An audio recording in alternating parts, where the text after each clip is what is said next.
Welcome everybody. In today's video, I'm going to teach you guys how to beat Lux on mid lane. I'm still a little bit sick, my energy is a little bit lower, but I'm going to do my best explaining you guys the tricks to beat Lux consistently. So whenever you play versus Lux, you got to keep in mind what her game plan is. Lux is a champion that is a pretty strong laner if she can continuously poke you onto your last hits with her E, and that she can then get reliable poke damage off onto you. She has an incredibly long range, and her E is incredibly easy to land because of how big that the spell is. And the way that Lux, as many other control mages like to play, is that they like to grab up the slow push and then try to then hit you onto your last hits, so they can then get the damage off and take these small win-oriented trades. One of the key things we gotta keep in mind for Lux. Lux, her main damage spells, the main way she actually hits you is through landing her skill shots. So I like to opt in for a lot of move speed in the early game to make it easier for me to dodge out a skill shot. All the other tricks I'm going to be telling you guys as well is basically how do we dodge Lux skill shots one-on-one. And I'll take move speed in my runes, which is going to make it easier for me to then dodge out on her spells. And depending on what champion you're playing, in this case, we're watching Faker play versus Lux as Ryze. He, of course, then takes the move speed shot, gets closer to him, and can potentially take extended trades because Lux has pretty long cooldowns, of course. But if you're playing a champ like Syndra or Victor, you can also just have an easier time landing your own skill shots, waiting for your own cooldowns, and then getting stuff going onto her. So taking early move speed is the key. And one of the ways that I personally like to play the early waves, like Faker's doing in this example, is taking up the slow push. The reason why taking up the slow push is so nice is because you're going to grab up level up spikes earlier than the Lux, which means that trading is going to be easier for you. And if you can then win versus her in the wave battle and the trading battle, it's pretty hard for her to get lane control. And when the champ Lux doesn't get lane control, what happens is that she then is in a position where she can't really do anything on the map because she's always going to be late to place. So grabbing up the slow push is good. Walk outside of the wave, don't stand inside of the wave. That is going to make it extremely easy for Lux to then hit you and the wave at the same time, especially run away from low health minions that she's forced to last hit, and that way you don't give her high value spells with her E. That is of course an immensely wide radius. Grabbing up the slow push not only gives us level up spikes, it also gives us control over the space in the lane. The reason Faker is allowed to walk up this close to Lux is because he's got the minion advantage. He's using the threat of his minions to push Lux away, and Lux cannot stand his ground because since Faker has multiple minions, it's easier for him to then force an extended trade simply because of the fact that the minions will then damage Lux as well. That allows him to get closer to Lux, and because he's got the space in the lane, the way you want to envision it is that because he's got the space where he can walk, he can now then also retreat while CSing these minions right here.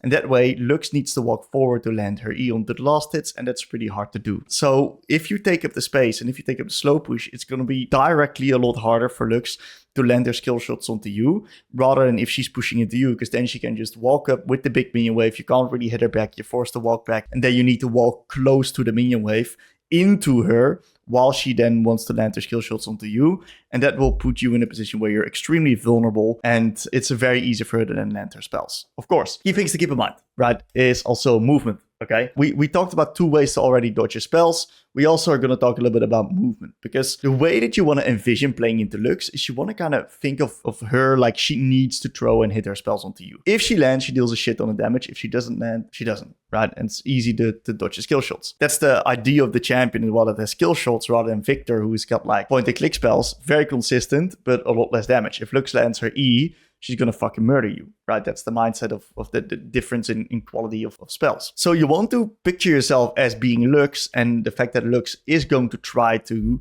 of course, consistently hit you. So if you're ever running into range, or you got a minion to last hit, keep in mind that those are times when she's going to look to try to E you. So what we want to do as the opponent then is we want to try to fake our movement in such a way that we make it hard for her to then understand how to actually throw her spell. So Faker does a really good job in this example here, where he kind of fakes this minion here, and then he moves to the side, allowing him to then get the CS for free because Lux has no E. General ways that I like to dodge out enemy spells is walk in range, right? Act as if you walk towards them, and by walking towards them, it's going to activate a neuron or a signal in their brain that's going to make them feel scared, like they need to defend themselves, or that this is the time to actually hit them. And then by walking, we click directly diagonal to the other side, which is then going to make it easier for us to then step away from that spell.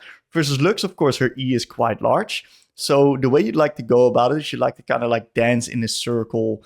You don't always have to go directly to the side. You can also go like that, but just step away from the center of where you think she's going to throw it. Versus her Q, direct diagonal movement is the key to dodge out on that spell. And the key thing to keep in mind versus Lux, right, is that if you can keep up the slow push and you can consistently dodge your spells, right, where you're slowly winning out on the trades, you're getting control of the lane, that's how you completely shut down Lux and she can't really play the game, because this champion does not have a good mid game if she is not ahead, because that way it's going to be insanely hard for her to access side waves because she's so vulnerable, she's so slow on the map.